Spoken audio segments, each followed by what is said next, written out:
Good morning, guys. A crispy cold morning here in central Newfoundland. Another day in isolation from the corona.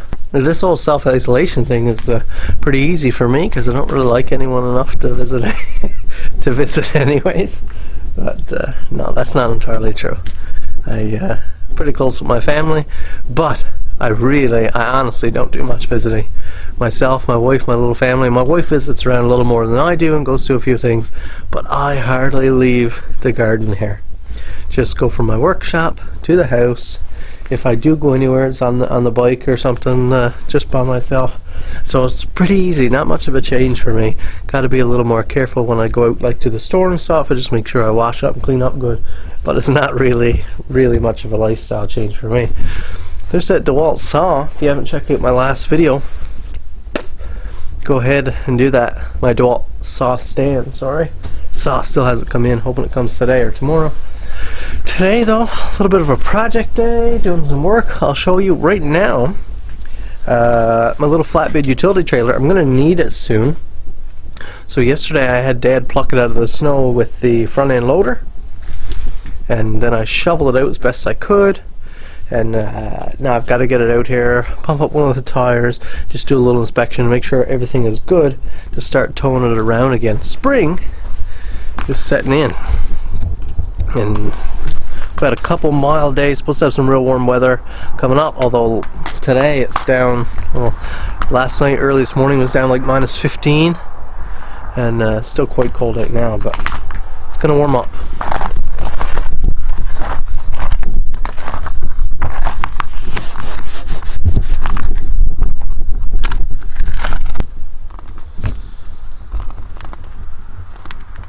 Finally got a battery for the 800 here. Man, I haven't bought like a power sports battery in a long time.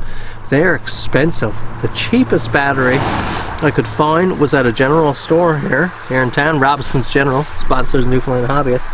But $115 plus tax. Now, I remember when I was just in high school, junior high and high school, you could get a battery for something like this for 60, 70 bucks. But I went to Canadian Tire first. They had two options, $155 and $179, and I turned that down immediately because I thought it was outrageous. So I just figured I'd get a cheap one at Napa. I called Napa. Their option they had one option for it. It was $210 plus tax. So just ridiculous.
hinges are pretty dry and it's cold.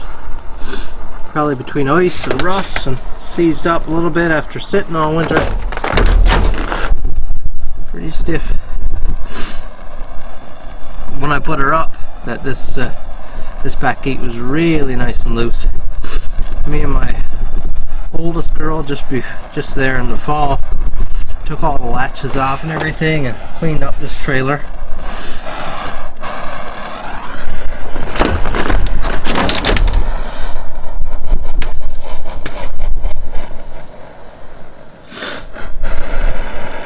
Not much heat out of this torch with everything's so cold. Cold night last night. Propane depressurizes with cold temps, so.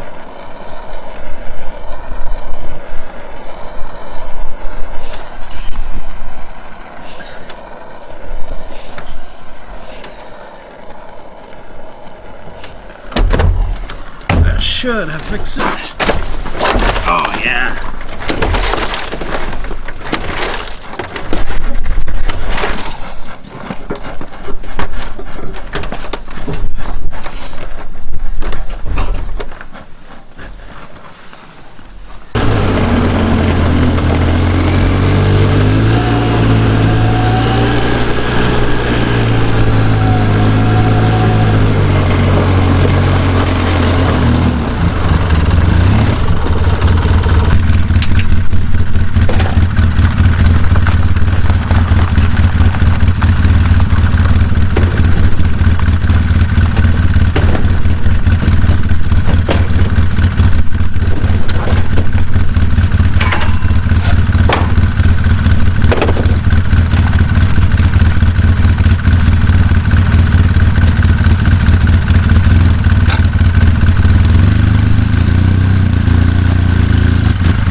Dave was pulling the trailer out for me with the front end loader.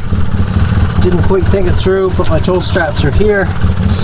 Now it's pinched right up between the reach on the trailer. No way to pull it out by hand.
Question, comment below. How do you guys store your tow straps?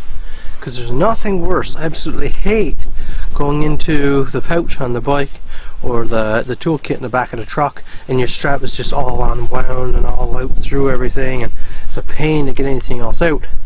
But also every measure I've taken to like secure them is kind of permanent. Like I'll do them up nice like this, I'll tape them all around, but as soon as you need one, like yesterday when I had to grab one, I had a zip tie on there keeping everything nice and tight. I had to cut the zip tie, and now I don't have anything. So I mean, I have more zip ties in the garage, but what do you do as like a keeper solution for your strap to keep it just like this, and when you want it you can just snatch it, it's nice and tidy. You can undo it or something. Obviously you could just tie a bit of string around it or something, but what would you do? What do you guys do, you guys that are in the know? Keep your straps like this until you want them, and then when you're done you put them back like this and they stay like it again. Comment below. Now I probably should mention I tidy them all up like that, and I put them in these pouches, so I guess it isn't a big deal. I could just throw them in these pouches, and if they come unwound at least they're tidy, but it seems like there should be a better way. I have a plano tub in the back of the truck. I really love this thing. What is it? 56 quarts, standard one from Walmart. Heavy tow strap, spare windshield wash, full socket set along with a 4 tire iron, small, it's a 12-volt DC pump there. It's slow, but it would get you out of a bind. Thumb wrench goes handy, zip ties, bungee cord, extension, good I said, plugs, extra pack in case you had to store something in there, toe straps and draw strap. Just a little tip, I'm fairly short and I used to keep losing this tub up in the truck, and I can't just reach in over the side and grab it. It's a pain, and it's heavy for anyone to reach in over the side. So I use a little clip, a little short bungee, and that is attached to the tub. So every time I open the pan of the truck, the tub is right here. Just grab the bungee and pull it into me. Now you guys are probably thinking that there was a tire iron there in the vehicle, the manufacturer one, but there wasn't. I don't remember if the vehicle was used and it had been taken out, or he took it out somewhere along the road. I don't remember why, but he didn't have a tire iron to put on his spare. So I jumped out. I had a socket set there, but no socket configuration to work. And of course the one off my truck in the Ford F-150 there was much larger than the one for the lug nuts on his little car. I don't know if it's a little Hyundai Elantra or something like that. So I wasn't really able to help him. My socket set only went up to, I believe, a 3/8 drive, and I did have a socket that fit, but it wasn't the right extension setup. He ended up smashing off my extension, which he apologized for, asked to replace, but it wasn't worth that. It wasn't worth the hassle. But basically I couldn't help him. When I left, a couple of park attendants were just pulling in there, and they didn't seem to be able to do much for him either, but they're gonna look into it and see if they could find him some help or get him a tow truck or something.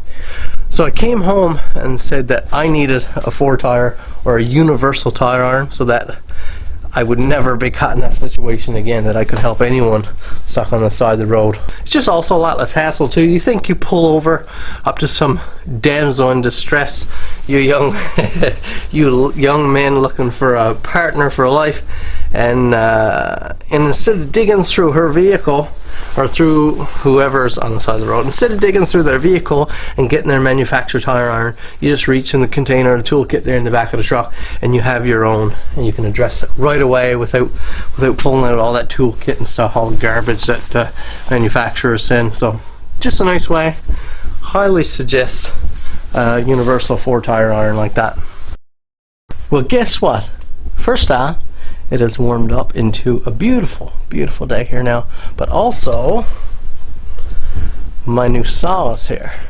Just in the pan of my truck there now. Delivery driver dropped it off this morning. It came up from the States. How many people's hands did that pass through?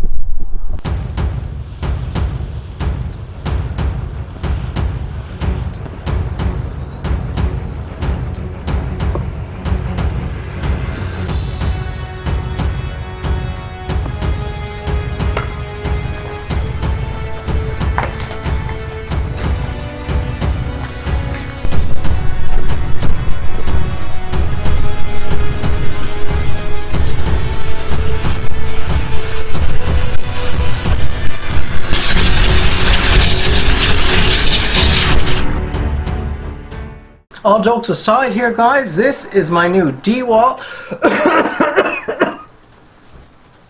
Just trying to introduce a little bit of light humor, guys. Don't take too much offense to it. I take the situation seriously, but everyone's just so uptight. We need to lighten up a little bit. I think relax and let tomorrow's trouble be tomorrow's trouble. Don't borrow trouble from tomorrow. So you guys were asking after the last video, what saw did I get? I picked out the DeWalt DWS 779 sliding double bevel compound miter saw. Corvette Stingray 454 4-barrel super glide transmission. Got her in Toronto. And I think it's a real nice saw. I'm excited to get this open. I said on my Facebook post, buy once, cry once. So I went all out, got basically as much saw as you can get here, and I got it for a really good price actually. I'm looking forward to getting it out of the box.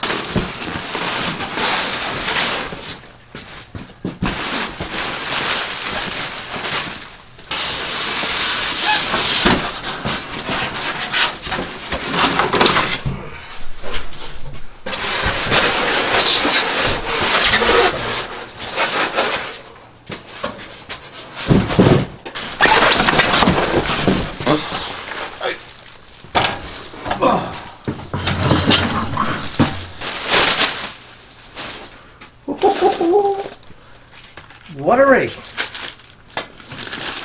What a machine!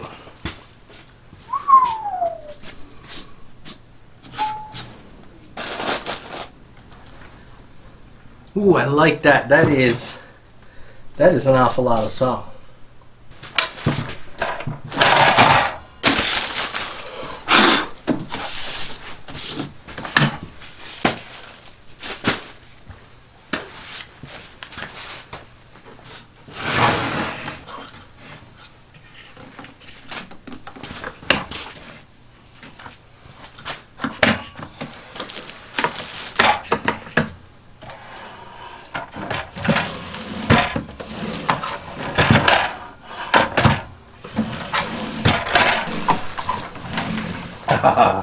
Feels like quality. Very stiff. You know, again, big DeWalt fan.